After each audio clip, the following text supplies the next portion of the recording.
Overflows. Understanding intimacy. Intimacy is not merely physical, it extends beyond physical closeness and encompasses emotional and spiritual connections where two people can truly understand and support each other. One can have physical intimacy to some extent, can have emotional intimacy as well. However, the real intimacy encompasses physical, emotional, and spiritual aspects of intimacy. Thus, it is essential human need. Certainly, intimacy is fundamental human need and is essential for personal growth, healing, and fulfillment.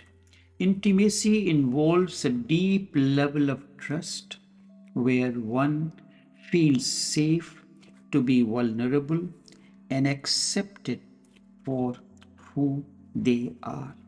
Intimacy can be seen as a foundation for love, providing the necessary emotional closeness and trust for love to flourish.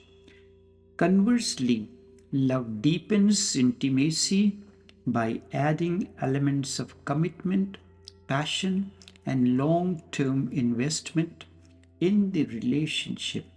And intimacy deepens love and allows love to blossom. However, everybody is afraid of intimacy. It is another thing whether you are aware of it or not. Intimacy means exposing yourself before a stranger. And we consider ourselves strangers, and nobody knows anybody. We are even strangers to ourselves because we do not know who we are. The moment one knows oneself, one comes to deeper understanding. We are not aliens nor as strangers joined. We are bound to each other by a causeless force, and this causeless force is consciousness. Remember, all life is a play of hidden force. We live and move in a world of forces of which we are almost totally unaware. It is a divine force or consciousness. Remember, there is only one force acting in the cosmos and more so in the world we live in. But it acts according to the nature of the instrument. This we see as electric force manifests differently based on the instrument. In a sense, all forces are secret. All forces, whether physical or non physical, are invisible. However, physical force, such as electricity and magnetism, though invisible, are no longer a total secret to the civilized man as they were to the primitive. For science has discovered something of their nature through their outward manifestations and has therefore been able to harness them. Some of the psychological forces, too, such as those attributed to the unconscious, these were a secret to human man. These were secret to modern man before the discovery of Freud and Carl Gustav Jung. These are now known to us to some extent and thus enable us to formulate plausible though tentative hypotheses for the explanation of rest while mysterious phenomena such as those of hypnotism, hysteria, clairvoyance, etc. It is the work of Sigmund Freud and Carl Jung. Our difficulty in discovering the force of life is due to the nature of the normal or ordinary consciousness of the human being at the present point of evolution. For ordinary consciousness, which is mental, can apprehend things only through the sensorium, that is, the sensory and intellectual apparatus. When sensory and intellectual apparatus interact with one another, it is apprehending something through sensorium. Consequently, our knowledge of the forces is indirect and limited to what the senses can perceive of the outward effects of the forces and the intellectual inferences that can be drawn from such sensory perceptions. This is what happens around us. It is the senses that interact with the objects and beings and the circumstances and situations, and then intellect infers them.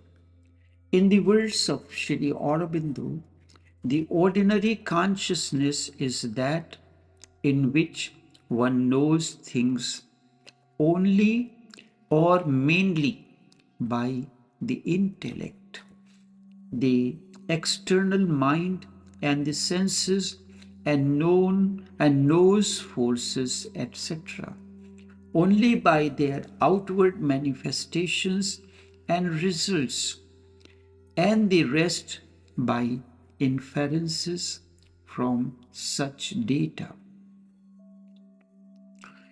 The senses bring the information, then intellect through inferences draws inferences from these data, brings the conclusion. There may be some play of mental intuition, deeper psychic seeing, or impulsions, spiritual intimations, etc. But in ordinary consciousness, these are purely incidental and do not modify the fundamental character. It is when the consciousness develops and becomes more subtle that it comes into a more direct contact with inner reality of things and gains an awareness of the forces.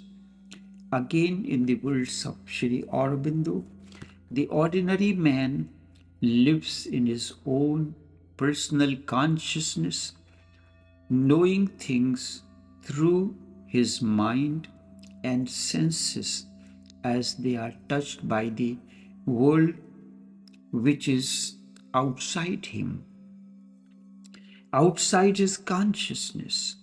When the consciousness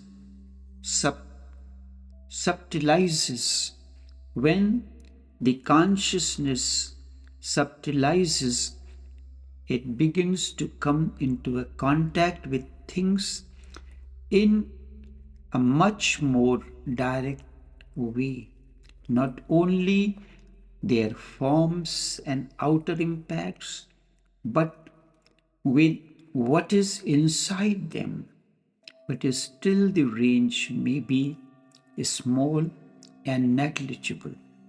But the consciousness can also widen and begin to be first in direct contact with the universe of range and things in the world with a universe of range and things in the world, then to contain them as it were, as it is said, to see the world in oneself. We are told to see the world within us and to be in a way identified with it, to see all things in the self and the self in all things,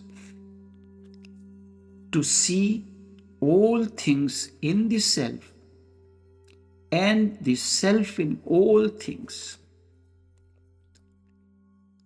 That is, to be aware of one being everywhere, aware directly of the different planes, their forces, their beings. That is universalization. We are not aliens. We are connected to one another through a force that we are not yet aware of it. Consciousness begins to know inwardly and directly, and not merely by external observations and contact, the forces at play in the world. Feels their movement, distinguishes their functionings, and can operate immediately upon them as the scientist operates upon physical forces. Consciousness knows directly, knows inwardly, not merely by external observations and contact, the forces at play in the world. Intimacy brings you close to a stranger. For this, you have to drop all your defenses. Only then intimacy is really possible. And the fear is that if you drop all defenses, all your masks, who knows what the stranger will do with you? We are all hiding 1,001 things, not only from others, instead from ourselves as well. It is so because we have been brought up by a sick humanity with all kinds of repressions, inhibitions, and taboos.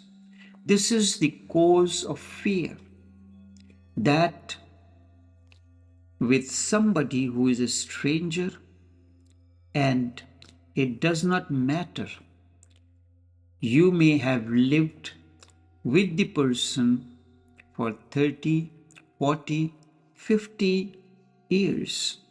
The strangeness never disappears.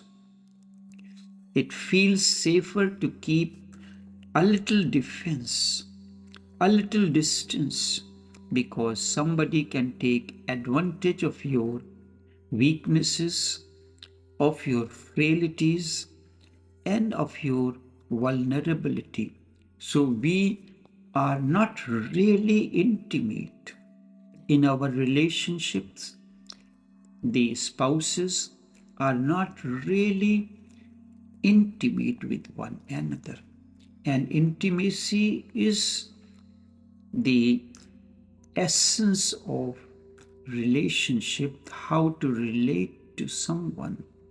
Enough for now, as the process continues, journeying towards life of bliss beyond duality. Enough